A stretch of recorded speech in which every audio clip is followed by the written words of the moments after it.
Hi friends, welcome to Nagas Media. இன்னைக்கு நம்மளுடைய சேனல்ல ஒரு சூப்பரான vlog பார்த்தலாம். நான் பாத்தீங்கன்னா 4 மணிக்கு எந்திரிக்கணும்னு அலாரம் வச்சேன். ஆனா எனக்கு கரெக்ட்டா ஒரு 3:50க்கெல்லாம் முழிப்பு வந்துருச்சு. அடுத்து அந்த 10 நிமிஷம் தூங்கணும்னா நிறைய தூங்கிடுவோம்னு சொல்லிட்டு எந்திரிச்சு வெளியில வந்துட்டேன். வந்துட்டு துணி எல்லாம் ஊற வச்சிட்டேன். மிஷின்ல துவைக்கிறதே கிடையாது, தண்ணி கம்மியா வருது அப்படி சொல்லிட்டு. அந்த துணியை ஊற வச்சுட்டு அதுக்கப்புறம் பார்த்தீங்கன்னா ஹாலெல்லாம் வந்து க்ளீன் பண்ணிவிட்டு அந்த பொருள்லாம் எடுத்து வச்சுட்டு கிச்சன் பார்த்தீங்கன்னா இப்படி தான் இருக்குது. என்னால் எப்போவுமே பளபளன்னு வைக்க முடியல. ஆல்ரெடி வீடியோவில் கூட சொல்லியிருப்பேன் நினைக்கிறேன். இப்படி தான் இருக்குது. அது சாயங்காலம் வந்து நம்மளால் முடிஞ்ச வரைக்கும் க்ளீன் பண்ணுறது, இல்லை முடியலையா லேட்டாக வந்துட்டோமா மறுநாள் பார்த்துக்கலாம் அப்படின்னு விட்டுறது. ஏன்னா எங்களுக்கு சொந்த வீட்டுக்கு போகிற வரைக்கும் எங்களுக்கு கொஞ்சம் இப்படி தான் இருக்கும் சூழ்நிலை. அப்பப்போ அப்படி இப்படி தான் இருக்கும், நம்ம தான் க்ளீன் பண்ண இழுத்து பிடிச்சி. ஸோ மணி பார்த்தீங்கன்னா 6 போது நான் விளக்கு ஏற்றி பூஜை பண்ணிட்டேன். அதுக்கப்புறம் வந்து சப்பாத்தி தான் பண்ண போகிறேன். இந்த விலாக் பார்த்தீங்கன்னா ஒரு 2-3 நாள் விலாக் எடுத்திருப்பேன்னு நினைக்கிறேன். ஏன்னா நான் அன்னைக்கே போஸ்ட் பண்ணலாம் அப்படின்னு எடுக்கிறது. ஆனால் அதுக்கப்புறம் வந்து நம்ம ஆஃபீஸ்க்கு போனோன்னா ரொம்ப பரபரப்பாக வேலை ஸ்டார்ட் ஆகிடுது. நம்மளுடைய நாகாசோலி நேச்சுரலில் என்னென்ன ப்ராடக்ட் இருக்குது அப்படின்றத நான் கமெண்ட்டில் பின் பண்ணுறேன். உங்களுக்கு எதனா ப்ராடக்ட் வேணும் அப்படின்னா நீங்கள் கால் பண்ணி டீட்டெயில் தெரிஞ்சுட்டு வாங்கிக்கலாம். ஏன்னா இப்போ weight loss powder, hair oil இதெல்லாம் பார்த்தீங்கன்னா ரொம்ப சூப்பராக போயிட்டுருக்கு. ரிசல்ட்டும் செமையாக இருக்குது. வேணுன்ற ஃப்ரெண்ட்ஸ் வாங்கிக்கலாம். அடுத்து பார்த்தீங்கன்னா நான் கொள்ளு பாசி பயிர் இது ரெண்டையுமே வேக வச்சு கிரேவி மாதிரி பண்ணிட்டேன் மத்தியானத்துக்கு.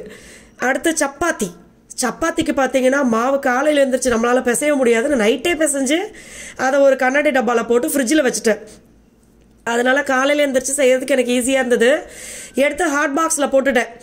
இது பார்த்தீங்கன்னா தம்பியுடைய பர்த்டே வந்து வேற ஒரு நாள் தான்.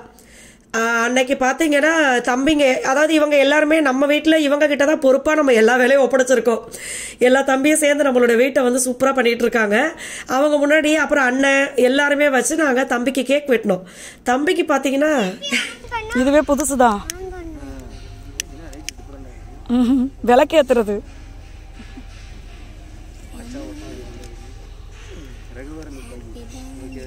ஏன் அதை அணைக்க கூடாது மெழுகுவத்திய? பாட்டு பாடுங்க எல்லாரும். அம்மா வர சொல்லுங்க, பாட்டி கூப்பிடு. காரணியா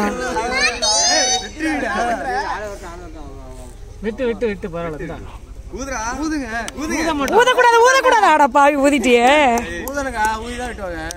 இல்லப்பா, அடுத்த நான் வந்து ஊத சொல்ல மாட்டேன், அணைக்காம ஏத்தி வச்சுட்டு வெட்ட சொல்லுவேன். என்னப்பா?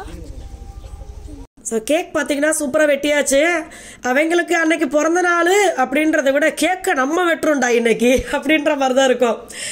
அதனால கேக்கை வந்து ரொம்ப ஜாலியாக வெட்டிட்டு சுற்றி பார்த்தீங்கன்னா எல்லாருமே அவனுக்கு பிடிச்சவங்க இவங்க எல்லாருமே எல்லாரையுமே கேட்டுக்கிட்டே இருந்தேன். ஏன்னா எல்லா தம்பிங்களும் வெளியில் போயிருந்தாங்க. வரலையா அண்ணன், வரலையா மேத்யூ அண்ணன், வரலையா. அப்புறம் இன்னொரு தம்பி கேட்டுகிட்டே இருந்தாங்க, நிக்சன். அந்த தம்பி எல்லாரையும் பேர் சொல்லிட்டே இருந்தா, ஒவ்வொருத்தர் பேரையும். ஏன்டா எனக்கே இருக்கிறவங்க பேர்லாம் தெரியல, உனக்கு எப்படி தெரியுது அப்படின்னா எல்லாரு கூடயுமே விளையாடுறா. அதனால ஜாலியா இருந்தது.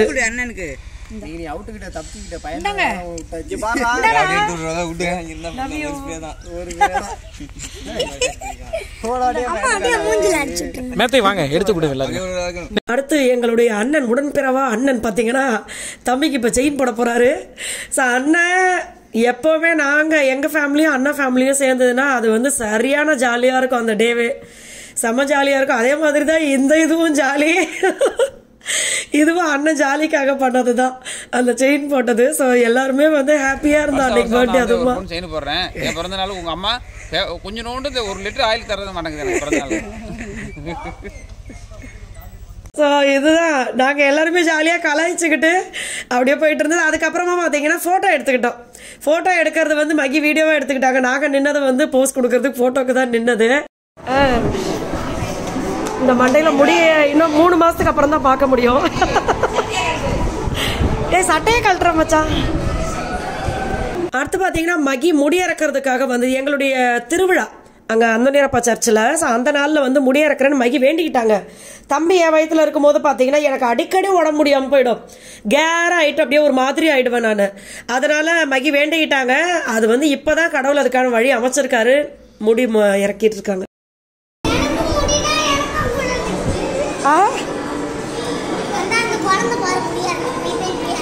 உனக்கு திருப்பதி சாய்குட்டி, திருப்பதி அப்பாக்கு இங்க, உனக்கு திருப்பதியில. எல்லாரும் உட்காந்து வேடிக்கை பார்க்குறாங்க. ஏன்னா எங்கள் சாய்பா பார்த்தீங்கன்னா கோவிட் டயத்தில் தான் பிறந்தாரு. எல்லாருக்குமே தெரியும், ட்விஸ்ட் பேபின்னு பேர்லாம் வச்சுருந்தோம். அந்த நேரத்தில் பார்த்தீங்கன்னா எனக்கும் வந்து அடிக்கடி இந்த தலை சுத்தல் ஒரு மாதிரி இருந்தது. ஹாஸ்பிட்டல் கிடைக்கல. ஏன்னா ஹாஸ்பிட்டலில் பேஷண்ட் மட்டும்தான் இருக்கணும், பார்க்குறவங்க வந்து வெளியில் தான் இருக்கணும், கூடயே இருக்கக்கூடாதுன்னு தான் அதிகப்படியான ஹாஸ்பிட்டலில் சொன்னது. அதனால கடைசியில் தம்பிக்கு ஒரு நல்ல ஹாஸ்பிட்டல் அமைஞ்சு அங்கே நாங்கள் 2 பேருமே நல்லபடியாக வந்தாச்சு வெளியில். அதனால மகி வந்து இப்போ தான் அதுக்கான நேரமும் அமைஞ்சது முடி இறக்கிறதுக்கு. ஸோ அதனால மகி வந்து முடி இறக்கிட்டாங்க. இங்கே எங்கள் ஊரை சுற்றி பார்த்தீங்கன்னா எல்லா இடத்துலையுமே திருவிழா, ஏகப்பட்ட திருவிழா நடக்குது. அங்கே போகிறதா இங்கே போகிறதா எங்கே போகிறதுன்ற மாதிரி இருக்குது. செம்ம ஜாலியாக போயிட்டு இருக்குது. நானும் பார்த்தீங்கன்னா பூமுடி கொடுத்துருந்தேன், வேற ஒரு கோயிலில் நான் பூமுடி கொடுத்துருந்தேன். ஸோ அதனால எனக்கு கொஞ்சம் அன்னியவனாக இருந்த மாதிரி இருந்தது ஹேர். அதனால நான் என்ன பண்ணிட்டேன்னா இப்போ நேராக இங்கே பிரியா பார்லர் வந்துட்டு ப்ளஷ் அங்கே வந்துட்டு எல்லாருக்குமே தெரியும் நான் எதனா ஒன்றுனா இங்கே தான் வருவேன். எனக்கு ஹேர் கட்னா ரொம்ப பிடிக்கும். நான் வந்த உடனே என்ன பண்ணிட்டேன்னா எனக்கு வந்து வீட்டில் இருந்து ஃபோட்டோலாம் எடுத்துகிட்டு வந்துட்டேன். லேயர் கட் தான் பண்ண போகிறேன், ரொம்ப ஷார்ட்டாக பண்ணிக்க போகிறேன் அப்படின்னு சொல்லிட்டு. அப்புறம் பிரியா என்ன சொல்லிட்டாங்கன்னா, முடி வந்து நம்ம ஸ்ட்ரைட்னிங் பண்ணது அது செம்ம சூப்பராக இருந்துச்சு. எனக்கு ஸ்ட்ரைட்னிங் பண்ணது ரொம்ப பிடிச்சிருந்தது. ஆனால் என்னன்னா என்னால் அதை மெயின்டைன் பண்ணவும் முடியலை. ஃபஸ்ட்டு நம்மளால் தூக்கி கொண்டே போடாமல் வேலையை பார்க்க முடியாது. ஸோ அந்த மாதிரி தான் நான் அதை வச்சுக்கிட்டு இருந்தேன். அந்த ஸ்ட்ரைட்னிங் பண்ணதுனால என்னன்னா எனக்கு லேயர் கட் இப்போதைக்கு பண்ண முடியாது. நம்மளுடைய ஒரிஜினல் ஹேர் வர்ற வரைக்குமே அந்த லேயர் கட் பண்ணாலும் அது சரியாக தெரியாது, பார்க்குறதுக்கு நல்லா இருக்காது. அதனால நான் வந்து ஸ்ட்ரெயிட் கட் பண்ணிட்டேன். மகி பார்த்தீங்கன்னா அப்படியே ஃபுல் க்ளீன் கட் பண்ணியிருக்காரு. அப்பப்போ இதை வேற சொல்லிக்கிறாரு தி பாஸ் அப்படின்னு சொல்லிட்டு. ஸோ எனக்கு வந்து இந்த கட்டும் பிடிச்சிருந்தது. ஏன்னா ஒரே லெவலாக வெட்டியாச்சு.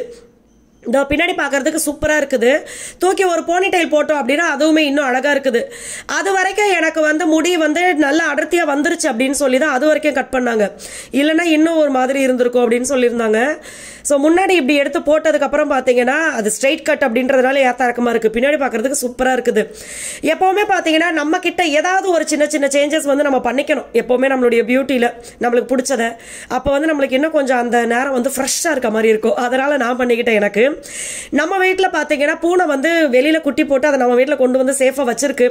அது நம்ம வீட்டிலே இருக்கட்டும் கொஞ்சம் வளர்ற வரைக்கும் அப்படின்னு நாங்களும் அதை பாலை ஊற்றி வச்சிருக்கோம். இங்கே பார்த்தீங்கன்னா எங்கள் ஊரில் வந்து தூக்குத்தேர் ஃபங்க்ஷன் நடந்துகிட்டு இருக்கு. ரொம்ப நாளாவே திருவிழா நடந்துகிட்டு இருக்கு. உண்மையாகவே அவ்வளவு சந்தோஷமா இருந்தது. அந்த தேர் கூடவே எல்லாருமே போனோம் பின்னாடியே. அது ரொம்ப சூப்பராக இருந்தது. எல்லாருமே தூக்கிட்டு தேரை வந்து தூக்கிட்டு வந்தாங்க. அது வந்து எனக்கு பார்க்கவே சந்தோஷமா இருந்தது. ஃபர்ஸ்ட் டைம் நான் இந்த விஷயத்த பார்க்குறேன். எப்போவுமே திருவிழா பார்ப்போம், பட் இந்த அளவுக்கு நம்ம கூடயே நடந்தது கிடையாது. அதனால இன்னைக்கு ரொம்ப ஹாப்பியாக இருந்தது. இன்னொன்று வந்து அடிக்கடி நான் சொல்லுவேன், எங்கள் ஊரில் இப்போ நம்ம இருக்கிற ஊரில் பார்த்தீங்கன்னா செம்ம ஒற்றுமையாக இருப்பாங்க எல்லாருமே. அது இன்றைக்கும் இந்த தூக்குத்தேர் அப்பயுமே நான் பார்த்தேன். அடுத்து வந்து கலை நிகழ்ச்சி நைட்டு பார்த்தீங்கன்னா அப்படியே செம்ம ஜாலியாக இருந்தது. இங்கே பாருங்க, செம்ம சுறுசுறுப்பாக ஆடிட்டு இருந்தாங்க. அவங்களுடைய உழைப்பு, அந்த ஸ்பீடாக அவங்க ட்ரெஸ் சேஞ்ச் பண்ணுறது, இது எல்லாமே எனக்கு ஆச்சரியமாக இருந்தது. அடுத்த பாட்டுக்கு அவங்க சூப்பராக ரெடி ஆகிடுறாங்க. அதே மாதிரி செம்ம ஜாலியாக இருந்தது. ஸோ உங்களுடைய ஊர்லேயும் நீங்கள் திருவிழாவை சூப்பராக என்ஜாய் பண்ணுங்கள். நம்மளுடைய விளாக் வந்து நம்ம இதோட கம்ப்ளீட் பண்ணிக்கலாம். அடுத்த விளாகில் பார்க்கலாம். எல்லா ஃப்ரெண்ட்ஸ்க்குமே ரொம்ப ரொம்ப நன்றி. பாய்.